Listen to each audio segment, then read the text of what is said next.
गुरु, कैसे हैं आप सब लोग। आई होप कि आप सब लोग बढ़िया होंगे, जबरदस्त होंगे और लाजवाब होंगे। मैं अंकित कुमार प्रजापति स्वागत करता हूं आप सभी लोगों का परफेक्ट एकेडमी के ऑनलाइन प्लेटफॉर्म पर। सो दोस्तों, अक्सर आपके एग्जाम में एक पॉइंट या एक कॉन्सेप्ट बहुत ज्यादा पूछा जाता है। अगर आप कभी अपने एग्जाम का सिलेबस उठाकर देखोगे ना, तो अलग से लिखा रहता है इंडियन नेशनल मूवमेंट्स, भारतीय राष्ट्रीय आंदोलन। और भैया ज्यादातर पता हो क्या पूछ ले, ज्यादातर नु पूछ ले, इधर तो दे दे ईयर्स यानी कि वर्ष, और इधर देता है भारतीय राष्ट्रीय आंदोलन के इवेंट्स, घटनाएं, और कहता है मिलाओ सबको। तो जब तक आपको सारी घटनाएं क्रमबद्ध याद नहीं होगी, क्रमबद्ध तरीके से याद नहीं होगी, तब तक भैया इस तरह के क्वेश्चन सही नहीं होंगे। और आज की क्लास में टेंशन का ले, तो आज हम यही बताएंगे कि कैसे याद करेंगे।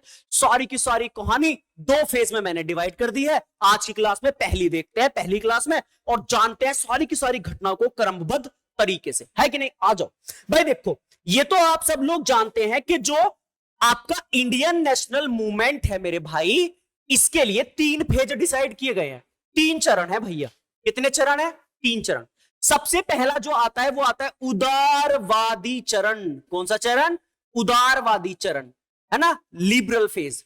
फिर आता है उग्रवादी चरण, मॉडरेट फेज, उग्रवादी चरण। उसके बाद आता है एक गांधीवादी चरण, गांधीवादी चरण। तो ये आते हैं भैया, ये 3 फेज में डिवाइड कर रखा सब कुछ।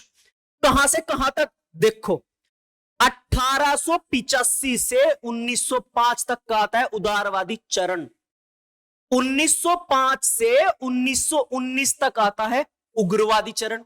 और फिर 1919 से 1947 तक आता है गांधीवादी चरण। हाँ या ना बोलो। डन। अब देखो इनमें कौन कौन सी घटनाएं कैसे घटित हुई, है कि नहीं।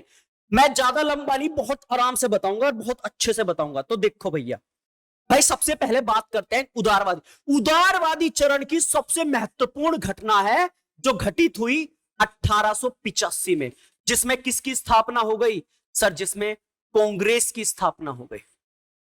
किसकी स्थापना हो गई? कांग्रेस की स्थापना। आप पता होगा, है ना, संस्कृत तेजपाल विश्वविद्यालय के अंदर सबसे पहले बैठक की गई, जिसकी अध्यक्षता व्योमेश चंद्र बैनर्जी ने की थी। 72 लोग शामिल हुए थे और धीरे धीरे बढ़ते जा रहे थे। पहली, दूसरी, तीसरी ऐसे होते रहे कांग्रेस के क्या अधिवेशन, सेशंस होते रहे। तो कांग्रेस की स्थापना 1885 में हुई और 1885 में इनका पहला सेशन भी हो गया। उसके बाद सेकंड 1886 में हुआ कलकत्ता अधिवेशन। कौन सा अधिवेशन? कलकत्ता अधिवेशन, कलकत्ता सेशन। कलकत्ता सेशन जब भी आ जाए, दादा भाई नौरोजी अध्यक्षता। कौन? दादा भाई नौरोजी। इस दिन उद्यान भोज का आयोजन किया था, जिसकी अध्यक्षता दादा भाई किसने की थी? नौरोजी ने की थी। क्लियर है पॉइंट या नहीं है? तो ये 2 घटनाएं हैं किसकी? उदारवादी चरण की। खत्म। अब आते हैं किस पर? उग्रवादी चरण पर। सबसे इंपोर्टेंट यही है भैया। तो हम क्या करते हैं, इस वाले को थोड़ा सा क्या कर देते हैं, हम लोग क्या करते हैं, इस वाले को थोड़ा सा छोटा कर देते हैं, ताकि उस वाले में हमें कोई दिक्कत ना हो। यानी कि 1 मिनट, बस इसको थोड़ा इधर कर देते हैं और अपना अब इस वाले को देखते हैं। चलो जी। अब उग्रवादी चरण की पहली घटना 1905 में ही होती है, जब बंगाल का विभाजन होता है। जब क्या होता है? बंगाल का विभाजन होता है। भाई जब अंग्रेज को लगे कि भैया ये तो भारतीय बढ़ते जा रहे, भैया कांग्रेस के सेशन में, पहले सेशन में 72 लोग थे, दूसरे में 436, तीसरे में 700, बढ़ती जा रहे। यानी कि भारतीयों के अंदर नेशनलिज्म, राष्ट्रवाद की भावना बढ़ती जा रही है। बंगाल का विभाजन कर दिया। फूट डालो किसमें? हिंदू और मुसलमानों में। तो बंगाल का क्या कर दिया? विभाजन। एक पूर्वी बंगाल, एक पश्चिमी बंगाल। पूर्वी बंगाल बांग्लादेश है आज, और पश्चिमी बंगाल आज पश्चिम बंगाल है। समझ में आया नहीं आया? बंगाल विभाजन को रद्द करने के लिए ही 1905 में हुआ स्वदेशी एवं बहिष्कार आंदोलन, स्वदेशी व बाइकॉट मूवमेंट, स्वदेशी एवं बहिष्कार आंदोलन, जिसमें बाल गंगाधर तिलक ने भाई साहब क्या भूमिका निभाई। महाराष्ट्र की तरफ फैला के रख दिया पूरा का पूरा। सारे के सारे स्वदेशी सामानों को क्या किया? रखो भाई अपने पास, और विदेशी सामानों का बहिष्कार। औरतों ने चूड़ी, जो विदेशी कपड़े थे, बर्तन, सब जला दिए। हटो, भाड़ में जाओ। तीसरा भैया 1905 में ही घटित होता है, और इसे कहते हैं बनारस अधिवेशन। कौन सा अधिवेशन? बनारस अधिवेशन। बनारस अधिवेशन की अध्यक्षता करते हैं गोपाल कृष्ण गोखले, और समर्थन करते हैं स्वदेशी एवं बहिष्कार आंदोलन का। अगला आता है 1906 कलकत्ता अधिवेशन। और मैंने तुम्हें अभी बताया, जब भी कलकत्ता हो तब दादा भाई नौरोजी, अध्यक्षता दादा भाई नौरोजी, और इन्होंने स्वराज की मांग कर दी। स्वराज चाहिए भैया, उसके बाद 1906 में ही आती है एक अरुंडेल समिति। कौन सी समिति? अरुंडेल समिति। अरुंडेल समिति की अध्यक्षता करता है मिंटो सेकंड, सबसे बदनाम और सबसे बेकार वॉइसराय।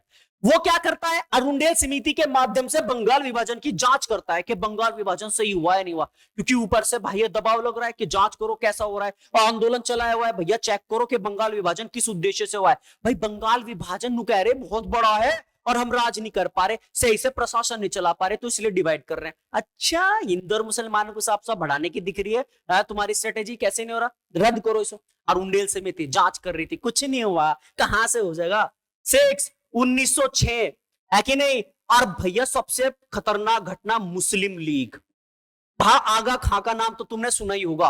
35-40 लोगों का ग्रुप बनाकर चला गया मिंटो सेकंड के पास शिमला में, और कहने लगा कि भैया कांग्रेस तो हिंदुत्व पार्टी है, हमारे लिए कोई काम कर ही नहीं रही, तो आप हमें अलग पार्टी बना दो। तो मिंटो सेकंड ने अलग पार्टी बना दी, मुस्लिम लीग। लेकिन वो होता है ना एक वोटिंग का अधिकार, है ना, पृथक निर्वाचक मंडल, सेपरेट इलेक्टोरल कॉलेज, वो 1909 में मिलेगा। अभी तो 1906 में मुस्लिम लीग की क्या हो गई? स्थापना। 1906 के बाद भैया अगली घटना घटित होती है 1907 में, जिसमें होता है कांग्रेस का सूरत अधिवेशन। कौन सा अधिवेशन? सूरत अधिवेशन। भैया कांग्रेस के इतिहास की सबसे दुखद घटना, एनी बेसेंट कैरी, सबसे दुखद घटना है कांग्रेस की सूरत अधिवेशन।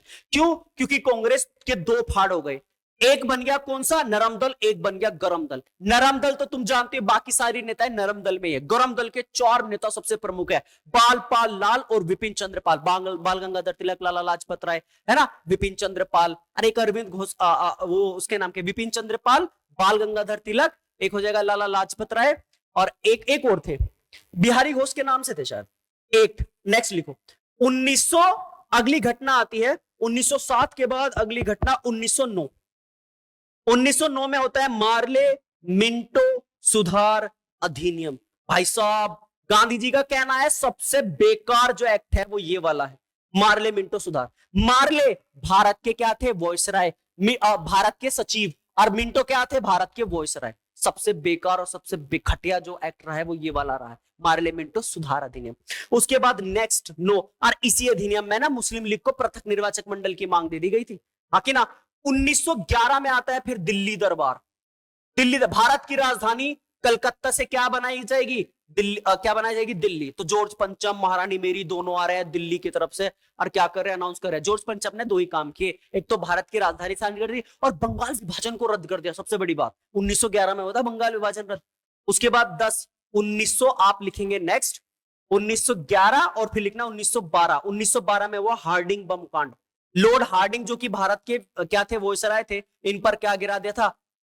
जो वे थे ना बोस, जो हमारे क्या थे? रास बिहारी बोस, उन्होंने क्या कर दिया था? बम गिरा दिया था और गिर के जापान भेज दिया। लेकिन इनके दोस्त फंस गए थे यार, और दोस्त को फांसी दे दी गई थी, खैर, है ना, हार्डिंग बम कांड। 1914 से 1918 चला फर्स्ट वर्ल्ड वॉर, पहला विश्व युद्ध, जिसमें गांधी जी ने बढ़ चढ़कर हिस्सा लिया। भाई साहब ब्रिटिश सरकार को पूरी की पूरी आर्मी और पैसे गांव गांव जाकर इकट्ठा कर दिए, और मांग की कि भैया जब कभी ये युद्ध खत्म हो जाए तो हमारे बारे में कुछ सोच लेना, हमारी मांगे पूरी कर देना। ब्रिटिश सरकार ने कहा हाँ बिल्कुल, क्यों नहीं करेंगे, है कि नहीं। उसके बाद 1916 में होता है लखनऊ समझौता। 1916 में क्या होता है? लखनऊ समझौता। लखनऊ समझौते की खास बात यह है कि इसे कांग्रेस लीग समझौता भी कहते हैं, यानी कि कांग्रेस और मुस्लिम लीग दोनों साथ आ गई थी लखनऊ समझौते में, और 1922 तक साथ में रही थी, जब तक कि चोरा चोरी कांड नहीं हुआ, है कि नहीं। तो कुल मिला के कितने साल तक साथ रही? तो कितने? लगभग 4 तो 6 साल तक क्या रही थी? साथ रही थी। 1922 में अलग हुए थे कांग्रेस और मुस्लिम। उसके बाद 1916 में ही होता है होम रूल आंदोलन। कौन सा आंदोलन?